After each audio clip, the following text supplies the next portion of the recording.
My name's Camila, and I'm 30 years old. I live in a cozy house, a place full of memories left to me by my dear grandmother. It's been my sanctuary, my little world where everything just feels right. But as life would have it, not everything outside these walls is as peaceful. You see, my family is a bit of a mixed bag. There's my husband John, a man of few words who always seems to be caught in the middle of things. We've had our ups and downs, but who doesn't, right? Then there's my father-in-law Robert. He was a gem, the kind of man who could light up a room with his smile. I always wondered how he ended up with Helen, my mother-in-law. To put it nicely, Helen is difficult, and that's me being polite. And let's not forget Lucy, John's sister. She lives nearby with her husband and kids in a rented apartment. Lucy and I never really clicked. Maybe it's because she's so much like Helen. I remember this one evening, a typical family dinner at our place. Robert was there, and as usual, he was the life of the party. Camila, this lasagna is divine, Robert said with a grin, taking another hearty bite. Thank you, Robert. It's Grandma's recipe, I replied with a smile. Helen, on the other hand, barely touched her food. She just pushed it around her plate, looking like she'd rather be anywhere else. It's a bit too salty, don't you think? She said, her voice sharp. John shot me an apologetic glance across the table. I just shrugged it off. That's Helen for you, always a critic. After dinner, Robert pulled me aside. Camila, I just want to say I really appreciate how you handle Helen. You have the patience of a saint. I laughed.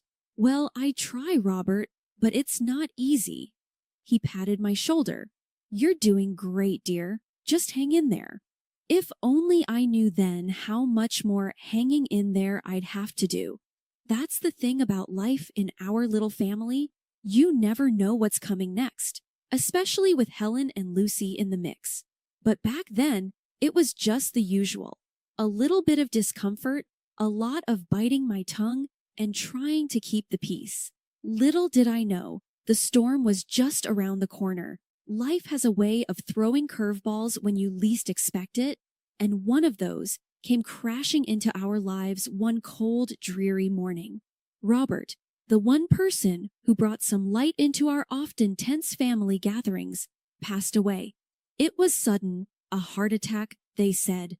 He was the glue that held us all together, and without him, things started to unravel quickly. The day after we got the news, I found myself in our kitchen, a steaming cup of coffee in hand, lost in thought. John walked in, looking like he hadn't slept a wink. He was the best dad anyone could ask for, Camila, John said, his voice heavy with sadness. I reached out, placing my hand over his. I know, honey. He was wonderful. We're going to miss him so much. John nodded, wiping away a tear. Mom's taking it hard. She's a mess. That wasn't hard to imagine. Helen without Robert was like a ship without a rudder, lost and directionless. And true to form, she became more difficult than ever. Every phone call with her was like walking on eggshells. A week later, we were at Helen's house. Lucy was there too, her eyes red from crying. The air was thick with grief and unspoken tension. We need to talk about what's next for Mom, Lucy said, breaking the uneasy silence. John sighed. Yeah, we do. She can't be alone in that big house. She needs someone around just in case. Helen's gaze shifted to me, her eyes narrowing. I don't want strangers in my house. What about Camila? She's home most of the time. I felt my heart sink. This was not what I had signed up for. Helen, maybe you could stay with Lucy. She's got more space and the kids would love to have you around. But Helen shook her head, her lips a thin line. Lucy's place is always so noisy, and I can't stay in this house filled with memories of Robert. The conversation went around in circles, with no one willing to back down. Lucy seemed relieved at the thought of not having her mother move in with her. John looked torn between his mother and me, not sure which side to take. We left Helen's house that day with no resolution in sight. I could feel the storm clouds gathering, a sense of dread settling over me. How are we going to navigate this? How was I going to deal with Helen under my own roof, in the house that was once my sanctuary? As we drove home, John reached for my hand. We'll figure this out, Camilla. Together, we will defend our independence. I wanted to believe him. I really did. But deep down, I knew things were about to get a whole lot more complicated. The air was tense when we all gathered again at Helen's house. The living room felt smaller than usual, crowded with unspoken thoughts and emotions. Lucy was there, fidgeting nervously, while her husband Mark tried to look anywhere but at Helen. John and I sat on the edge of our seats, bracing for whatever was coming. So, have we decided what to do about Mom? Lucy finally broke the silence. Helen, who had been staring out the window, turned sharply. I've made up my mind, she declared. I'm giving this house to you, Lucy, and I'm moving in with Camilla and John. My jaw dropped. What, Helen? We didn't discuss this. Lucy's face lit up, a stark contrast to the shock on mine. Really, Mom? That would be great. John looked at me, trying to intervene. Mom, we need to talk about this. It's not that simple. Helen's eyes narrowed. What's there to talk about? Camilla has plenty of space and she works from home. It's settled. I couldn't believe what I was hearing. Helen, this is a big decision. And what about Lucy? She has more room and the kids. Helen cut me off. Lucy's house is always in chaos with those children. I need peace and quiet. John gave me a helpless look, clearly torn. Camilla, maybe we can make it work for a while at least. So Helen hasn't changed her mind since our last meeting?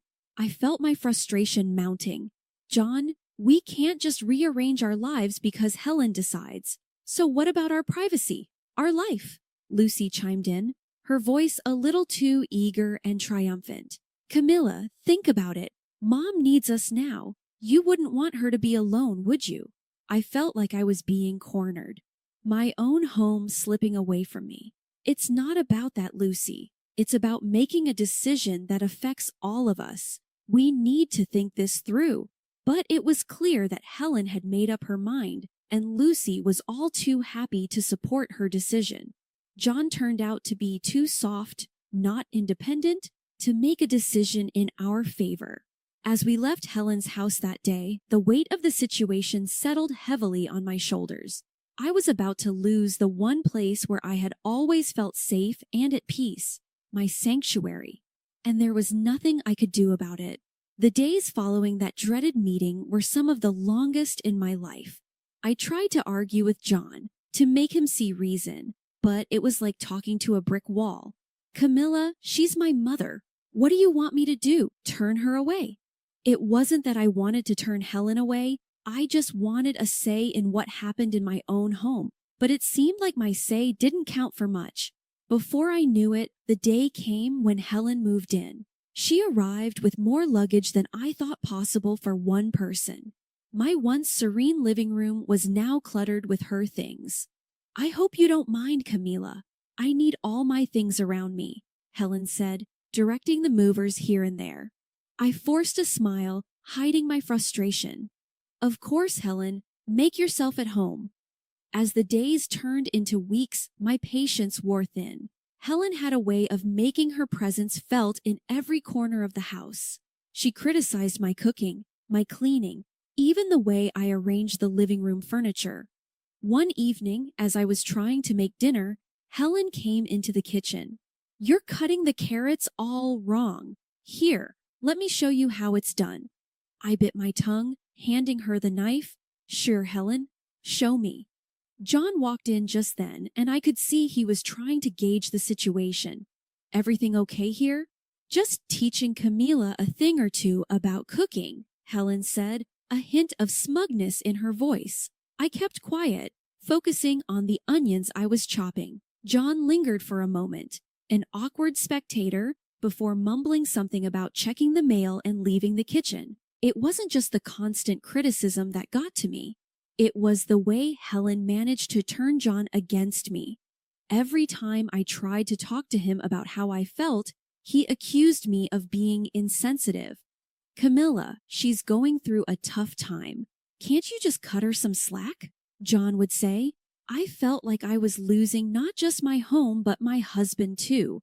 Then came the day when Helen decided she didn't like the color of the living room walls. They're too dull. We need something brighter. I found myself reluctantly agreeing to repaint the room just to keep the peace. As I watched the painters covering my once favorite shade of blue with a garish yellow that Helen had picked, I realized how much of my life I was giving up. My home didn't feel like mine anymore, and I wasn't sure how much more of this I could take. Living with Helen was like being on a never-ending roller coaster, except there were no thrilling moments, just a constant churning in the pit of my stomach. She had a complaint for everything. The food wasn't to her taste, the house wasn't clean enough, and the TV was never on the channel she liked. One evening, as I was trying to finish up some work on my laptop, Helen barged into the room, the TV remote in her hand. Camilla, this TV is driving me nuts. I can't find my show, she exclaimed. I sighed, closing my laptop. Let me help you, Helen, I said as I flipped through the channels, trying to find her show. Helen muttered under her breath about how everything was better at her house. John walked in at that moment, and I looked up at him, hoping for some support. John, can you please help your mother with the TV? I'm trying to finish my work, I requested. John frowned, looking from me to Helen. Can't you see she's struggling, Camilla? It's just a TV show, he replied. I felt a surge of frustration. It's not just about the TV, John. It's about having a little space to do my work, to have a moment of peace in my own house, I explained. Helen looked at John, her eyes welling up. I didn't mean to be a burden. I just wanted to watch my show, she said softly. John's expression softened as he turned to his mother. Don't worry, Mom. I'll find your show, he assured her. I watched as John took the remote from me and started channel surfing, trying to appease Helen. I felt invisible, unheard. The next day, Lucy dropped by with her kids. The house was chaotic, with the kids running around and Helen trying to dictate how to entertain them. I retreated to the kitchen to prepare some snacks, feeling overwhelmed. Lucy followed me into the kitchen, a smirk on her face. Looks like Mom's really settled in, huh? She commented. It's a lot, Lucy. It's not easy having your entire home life turned upside down, I replied, unable to mask my irritation. Lucy shrugged, unconcerned. Well, she's family. You just have to deal with it. That evening, as we all sat down for dinner, the tension was palpable. Helen criticized the pasta I made, John was silent, and Lucy's kids were restless. I finally snapped. I can't do this anymore. I need some space, some respect in my own home, I declared. Helen gasped, and John shot me a look of disbelief. Camilla, how can you be so selfish? Joan asked. I stood up, my chair scraping loudly against the floor. Selfish? I've been nothing but accommodating. This is my home too, John, I argued. The argument escalated, voices raised, words flying like daggers. John stormed out of the room and Helen sat there looking smug. That night, as I lay in bed, listening to the muffled sounds of the TV from the living room where Helen slept, I realized something had to change. I couldn't live like this anymore. But how was I going to make John see that? How was I going to reclaim my life? The days after the big argument were filled with tense silence. Jan and I barely spoke, and Helen acted like she owned the place more so than ever. I felt like a stranger in my own home, tiptoeing around to avoid any confrontations. But the universe seemed to have other plans for me. One day, I came home early from the grocery store. The house was unusually quiet. As I was putting away the groceries, I heard hushed voices coming from the living room. Curiosity got the better of me, and I tiptoed closer. It was Helen and Lucy deep in conversation. I couldn't believe my ears when I heard what they were saying. And now I don't have to deal with your noisy kids all day, Helen was saying with a chuckle. Moving in with Camille and John was the best decision.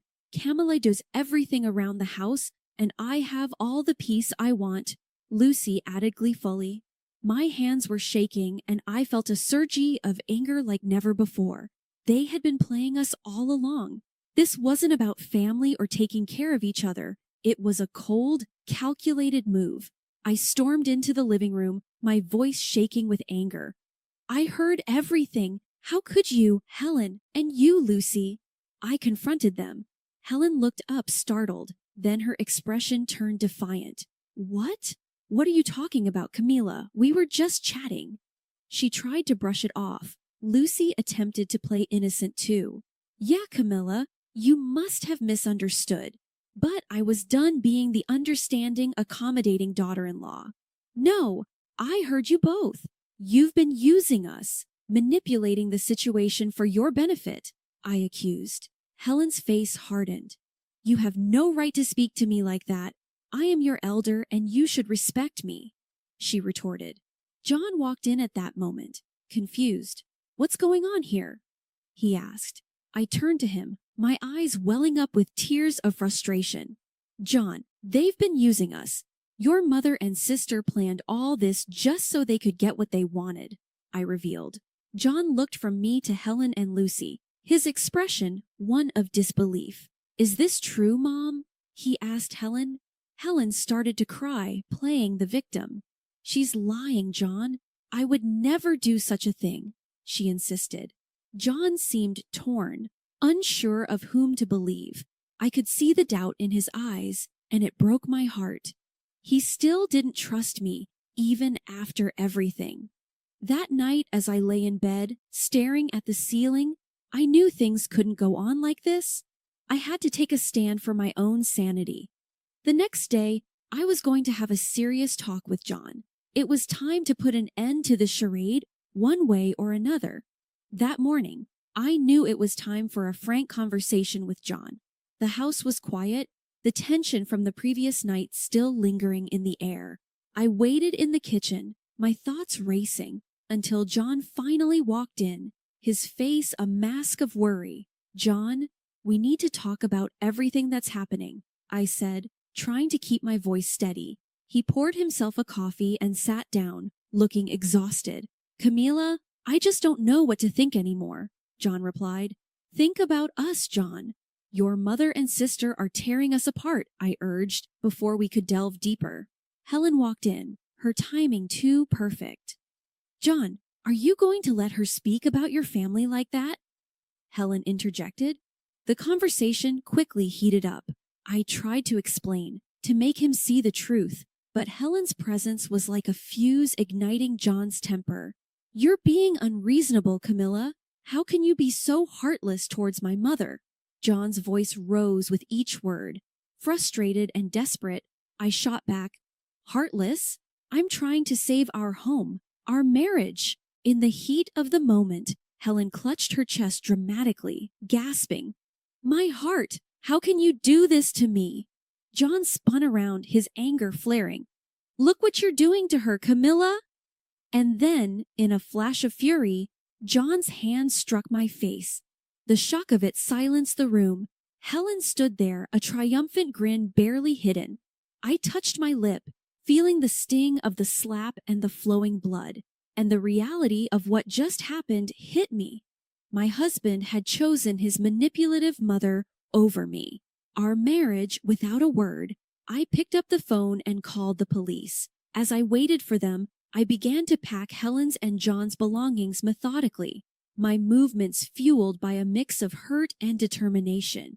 John tried to apologize, his anger now replaced with anxiety. Camilla, I'm so sorry, I didn't mean to, but it was too late. I'm filing for divorce, John. I can't be in a marriage where I'm not respected, where I'm not safe. The police arrived, and I explained everything. John and Helen were quiet, the reality of their situation finally dawning on them. After the police left, I dragged the suitcases to the front door. Helen's face was a picture of shock as I placed them outside. This is your stuff. You need to leave now. I said, my voice void of any emotion. John picked up the suitcases, his eyes avoiding mine. Helen wanted to scold me again, but then followed him, her triumphant act gone, replaced by a dawning realization of what she had lost. As the door closed behind them, the silence of the house enveloped me. It was a painful moment, but also one of clarity. I had stood up for myself, chosen my dignity over a broken marriage. Now it was time to rebuild my life on my own terms, in my own home. After the divorce was finalized, I found myself in a quiet, almost surreal calm.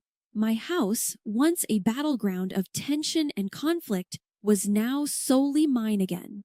I spent the first few days just walking through the rooms, taking in the emptiness, the peace that had returned. It felt like waking up from a long, troubled dream.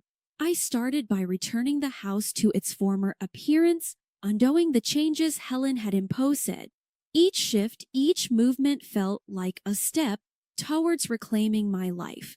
The walls were repainted back to the soothing blue I loved, the furniture rearranged to the way it used to be. With each change, a sense of normalcy and tranquility returned. My new routine was simple but fulfilling. Mornings were spent in the garden, tending to the flowers that had been neglected, and evenings were for reading books in the quiet of my living room. The house, with all its memories, began to feel like a home again. One afternoon, while pruning the roses, my neighbor Mrs. Jenkins called out from over the fence, "Camilla, dear, I heard about your divorce. I'm so sorry," she said. I smiled at her, wiping the sweat from my brow. "Thank you, Mrs. Jenkins. It's been tough, but I'm getting there." She leaned in closer, a conspiratorial glint in her eye. "You know, I hear things haven't been so peaceful at Helen's place either. The whole neighborhood knows about their squabbles. The police have been called there a few times already." I wasn't surprised. Helen, John, Lucy, her husband, and their kids all under one roof was a recipe for constant chaos. "I can imagine too many conflicting personalities in one space." Mrs. Jenkins shook her head. "You're better off without that drama, dear. You always were too good for them." I laughed. The sound light and free? I'm starting to realize that now. Days turned into weeks, and I began to rediscover parts of myself that I had lost in the turmoil of my marriage. I started painting again, something I hadn't done since college. The strokes of the brush on the canvas were like whispers of a newfound freedom. Occasionally, I'd hear snippets of the ongoing drama at Helen's house. It was a stark reminder of the bullet I had dodged. Their house, once a symbol of familial unity, had become a pressure cooker of arguments and disagreements. In those moments, I felt a twinge of sadness for JN, but it was quickly replaced by a sense of relief. I had escaped that life, that endless cycle of unhappiness. I was free to live on my terms, to find happiness in the little things, my garden, my art, my peaceful home. As I sat on my porch one evening, watching the sunset, I realized that this was a new chapter in my life. A chapter where I was the author, free to write my story one day at a time. The future was uncertain, but for the first time in a long while, that uncertainty was exciting. Filled with possibilities, I was ready to face whatever came next, on my own terms, in my own way.